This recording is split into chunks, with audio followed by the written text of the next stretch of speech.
Olá, tudo bem com vocês? Passando aqui na telinha de vocês para fazer uma breve revisão sobre a nossa avaliação. É, Infelizmente, eu não vou ter como fazer uma aula online ao vivo, né?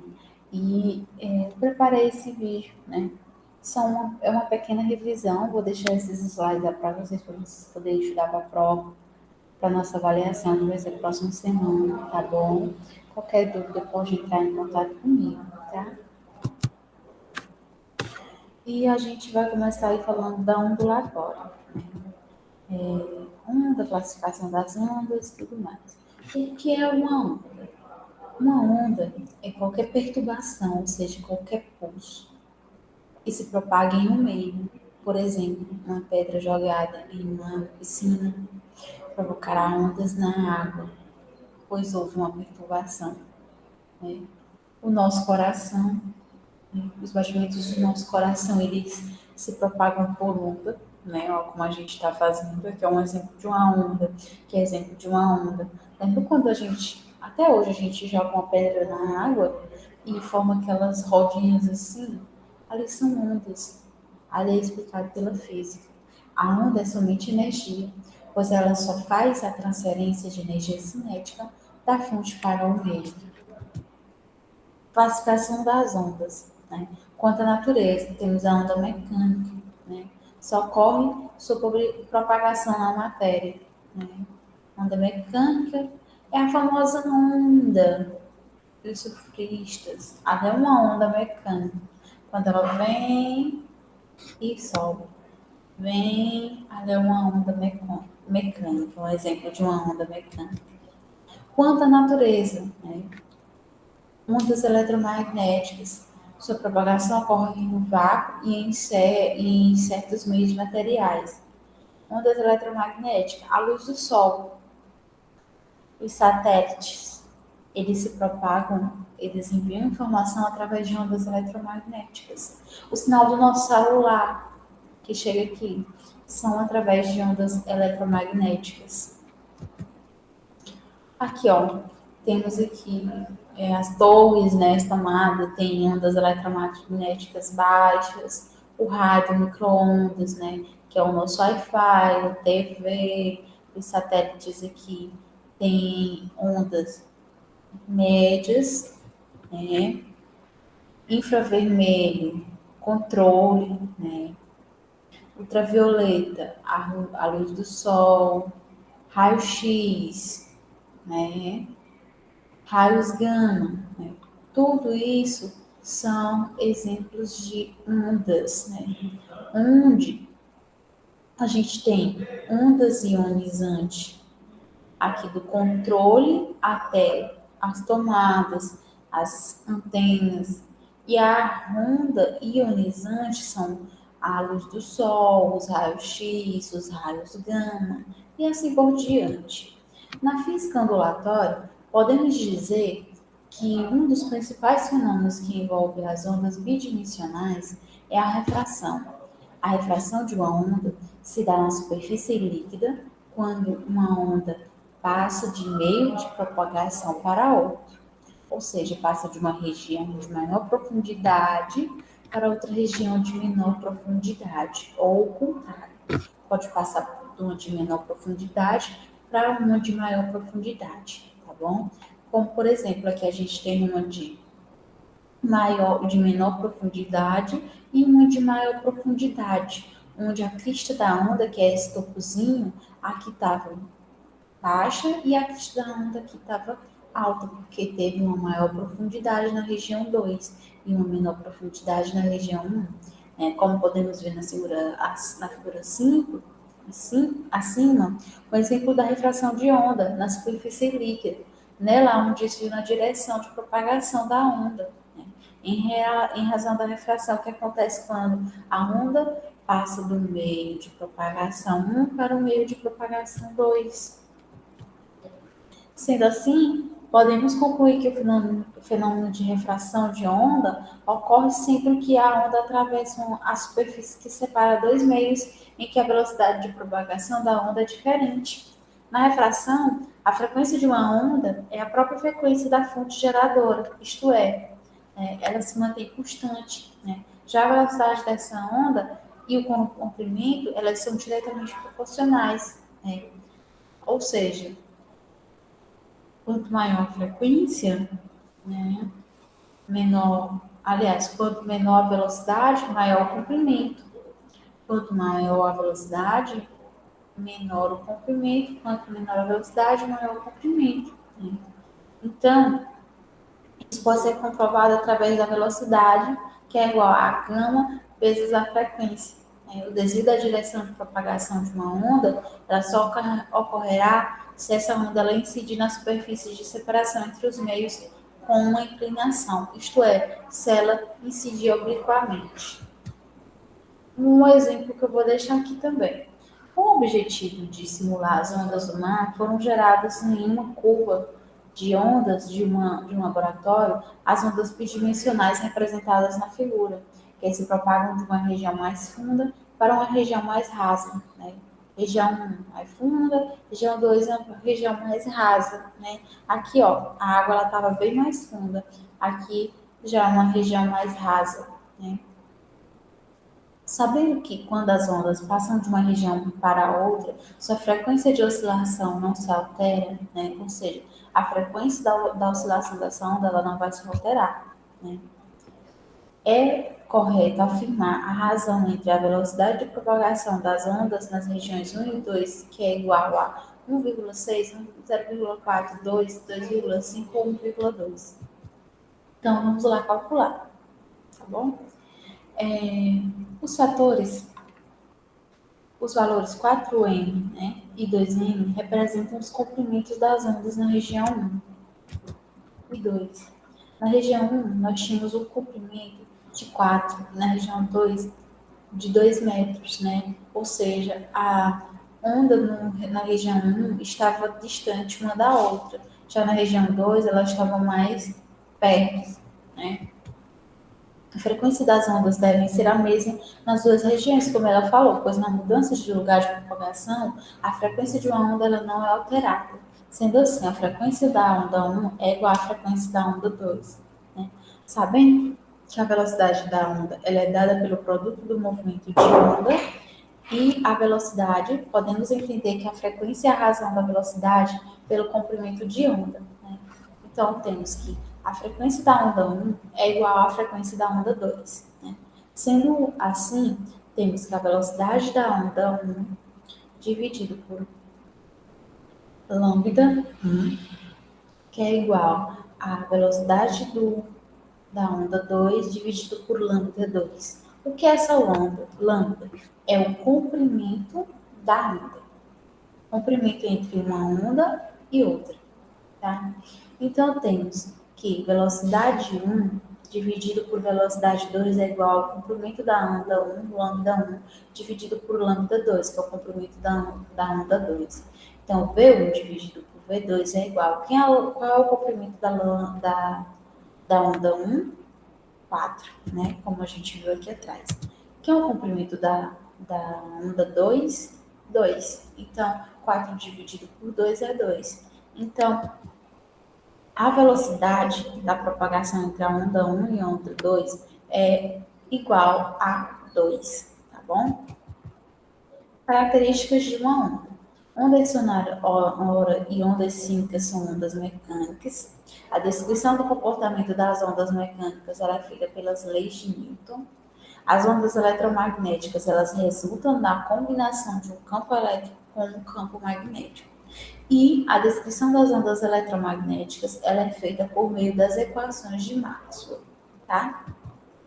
Interferência de ondas. Vamos supor que tenhamos uma corda com uma extremidade fixa e outra livre.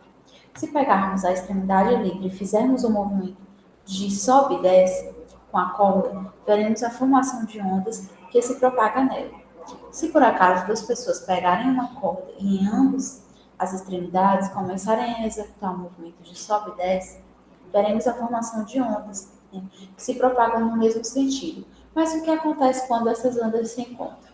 Quando essas ondas se encontram, acontece um fenômeno que é chamado de interferências de onda.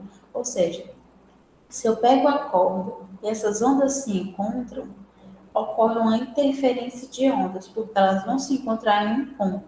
Né? Sendo assim, podemos dizer que quando duas ou mais ondas elas chegam ao mesmo tempo a um ponto em comum de um meio, ocorre o fenômeno de interferência, ou seja, as ondas elas se sobrepõem, né, naquele ponto, originando um efeito que é o resultado da soma algébrica das amplitudes de onda, as perturbações no local de superposição. Né? Seu entendimento só foi possível com a formulação do princípio da superposição de Thomas e Young. Jung, na passagem do século XVIII para o século XIX, elaborou um experimento conhecido como experimento das fendas, no qual fez um feixe de luz interferir nele mesmo, após ser difratado por um par de fendas. O que aconteceu quando dois pulsos se cruzam no caminho de propagação? Nos pontos onde ocorre a superposição, o efeito resultante é a soma dos efeitos que seriam produzidos pelas ondas que se superpõem, caso atingissem isoladamente aquele ponto. Após a superposição, cada onda ela continua sua propagação no meio com suas propriedades inalteráveis. Como assim? Como é que eu vou entender isso? Temos aqui pulsos de ondas quando elas não sofreram superposição. Temos duas ondas em um único meio. E essas ondas, elas estão indo no mesmo sentido. Então, nessa primeira imagem, elas ainda não sofreram a superposição. Já nessa segunda imagem, elas se encontraram em um ponto. Quando elas se encontraram, elas se somaram e fizeram uma onda grande.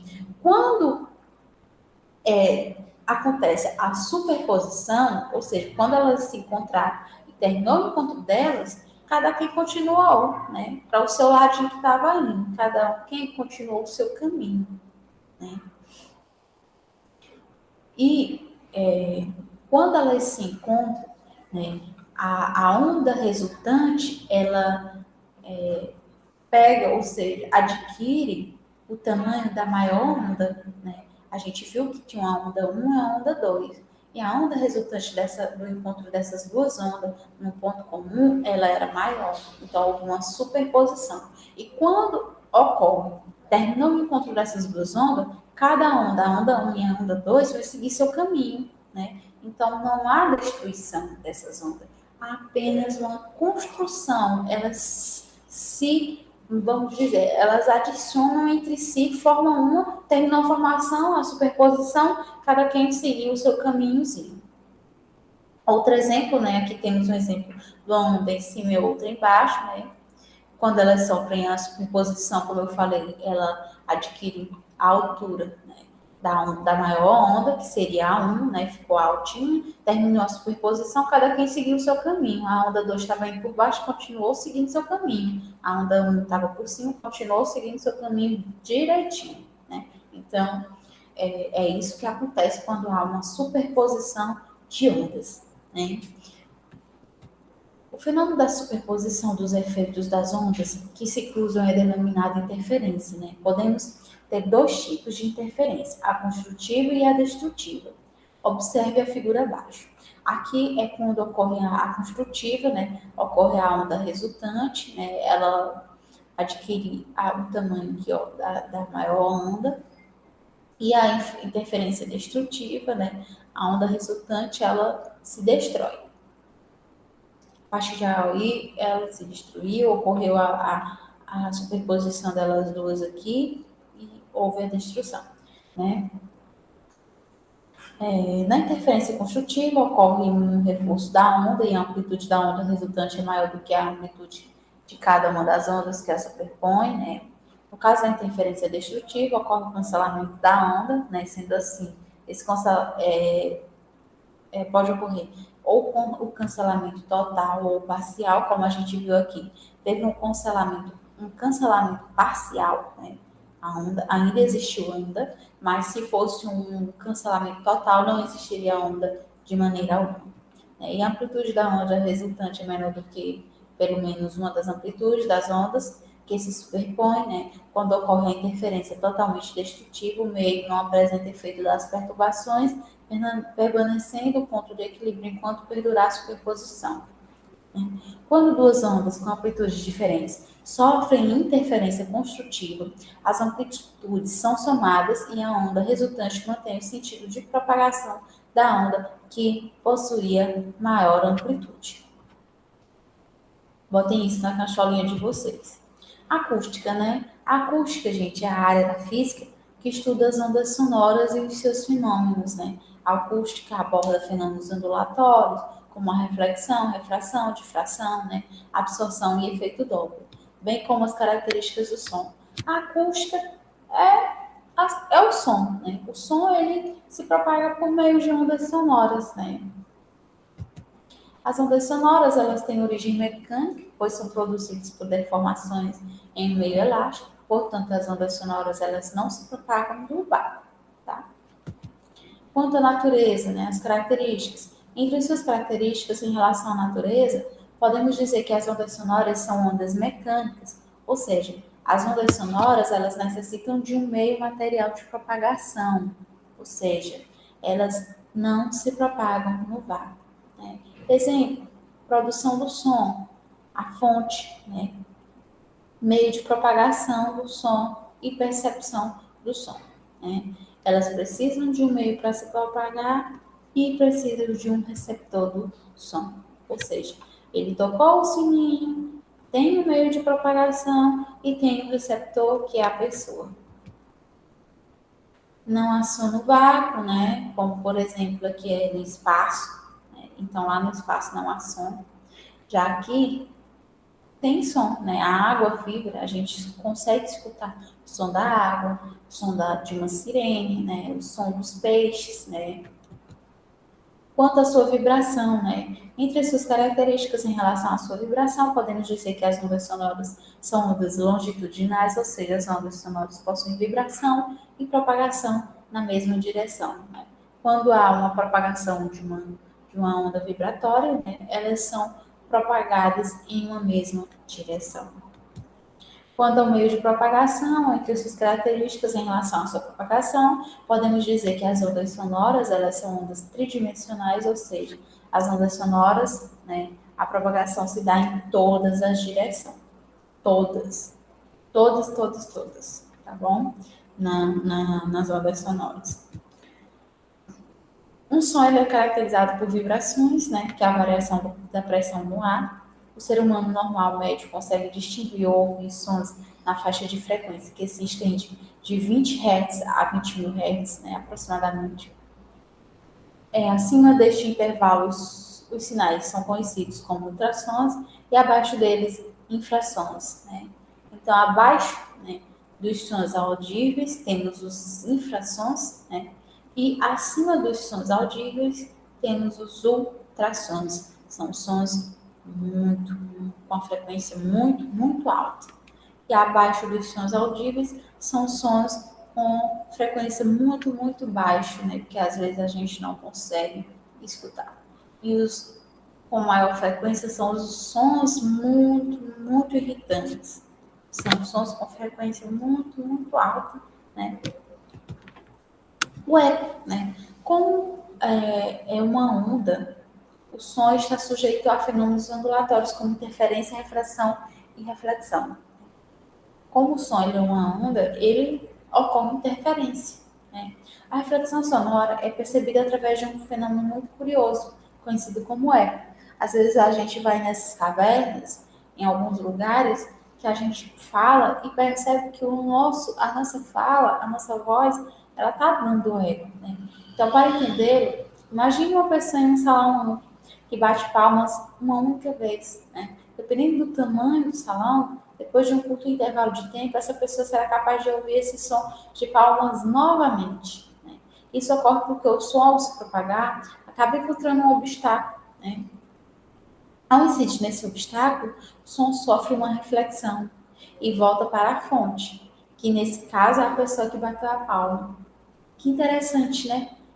Se eu estou em um salão muito grande e eu bato palma, o som dessa palma, ela refletiu em um obstáculo e voltou para mim. E é por isso que eu consigo escutar. Assim como eu estou em algum lugar muito grande e falo algo, aí o que eu falo, ele se propaga por ondas sonoras, né?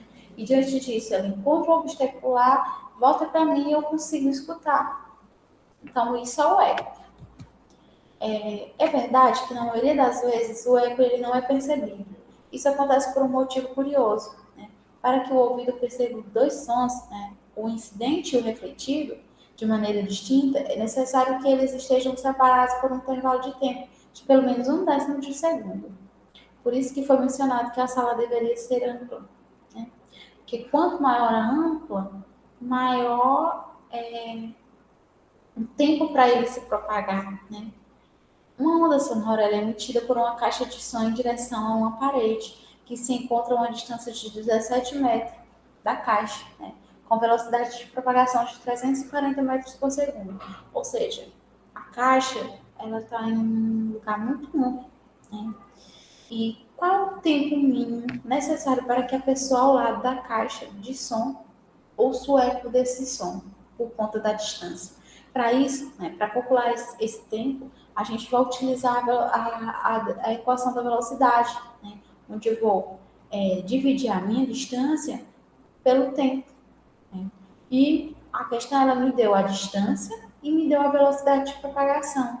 E isso eu vou contar o tempo que ele quer, né? O tempo de propagação desse eco. Né? Onde ΔS é a distância, ΔT é o tempo e V é a velocidade. Né? Temos que ΔS, ele deu que a distância é de 17 metros. Ele deu que a velocidade é de 40 metros por segundo. E ele deu que ΔT é o que a gente vai encontrar. Vocês perceberam que ΔS aqui está multiplicado por 2? Por quê? Por que, gente, que está multiplicado por 2? Porque quando eu falo em eco, é como se eu multiplicasse a minha distância em 2, né? Porque está uma distância muito alta, entendeu? E quando nos falamos em eco, falamos em dois sons, o incidente e o refletido. Por isso que foi multiplicado por 2. Então, vamos montar a nossa fórmula, que é a velocidade 340, que é igual a ΔS 17 vezes 2, dividido por ΔT. Né? Fazendo a regrinha de 3, só ΔT é igual a 17 vezes 2, 34 dividido por 340. 34 dividido por 340 é igual a 0,1 segundo. Então, o tempo necessário que a pessoa que está ao lado da caixa vai ouvir o eco é de 0,1 segundos. E essa foi a nossa revisão, né, para a nossa avaliação próxima semana. Qualquer dúvida, vocês podem estar entrando em contato comigo. A nossa avaliação está muito fácil. Basicamente, minha avaliação está dentro dessa revisão que eu fiz com vocês. Eu elaborei a avaliação e elaborei a revisão. A revisão está toda em cima da nossa avaliação. Então, vou jogar os slides, vou jogar o vídeo para vocês poderem estudar em cima disso. É uma revisão de 5 questões. Aliás, uma avaliação de 5 questões, tá bom? Uma revisão muito simples, muito rápida e muito fácil que a professora colocou lá para todo mundo tirar 10, tá bom? Tchau para vocês, façam uma boa avaliação.